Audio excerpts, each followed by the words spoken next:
Eh bien salut tout le monde, sur la finance décentralisée, on voit souvent deux termes qui expriment à peu près la même chose. C'est les termes APY et APR. Alors la différence entre les deux est vraiment simple. L'APR déjà c'est le rendement qu'on va faire sur une année. Disons que vous arrivez à trouver 5% d'APR sur de l'USDT et que ce rendement ne bouge pas durant toute une année. Si vous déposez 1000 $ par exemple, au bout d'un an vous aurez 5% d'intérêt, donc 50 $. Et comme c'est un APR, on peut facilement retrouver le rendement sur un seul mois, puisqu'il faut simplement diviser les intérêts total par le nombre de mois, donc 50 $ divisé par 12 mois, ça donne environ un rendement de 4,17 $ par mois. L'APY, c'est aussi un rendement qui va être exprimé sur une année. Donc si vous trouvez un rendement de 5% APY stable sur une année, vous pouvez transformer 1000 $ en 1050 $. Mais là, on ne peut pas voir le rendement par mois en divisant simplement 50 $ par le nombre de mois.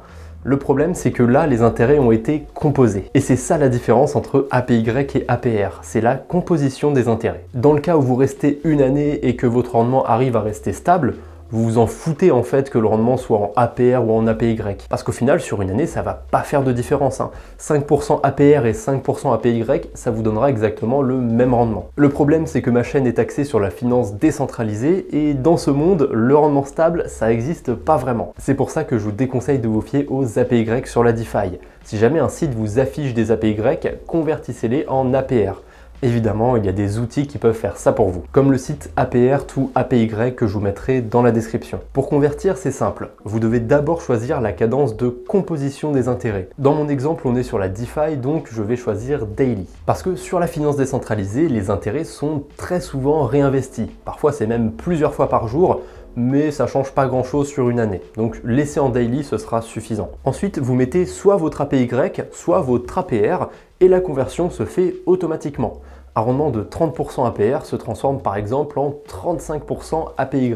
Mais ce qui est dingue avec la composition, c'est que plus le rendement de base sera élevé, plus l'APY sera abusé. Si je mets 300% d'APR par exemple, j'obtiens 1884% d'APY. Après, j'ai fait exprès de vous prendre un rendement extrême.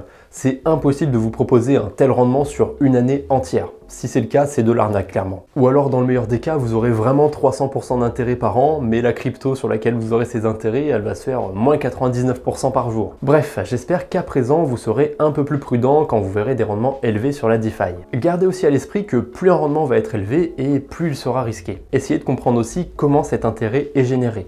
C'est la meilleure façon de savoir si un rendement est viable et s'il est plutôt de confiance ou pas. Allez, j'espère que cette vidéo vous a plu. Abonnez-vous pour ne pas rater les prochaines vidéos. On se retrouve bientôt, j'espère. D'ici là, portez-vous bien. Salut tout le monde!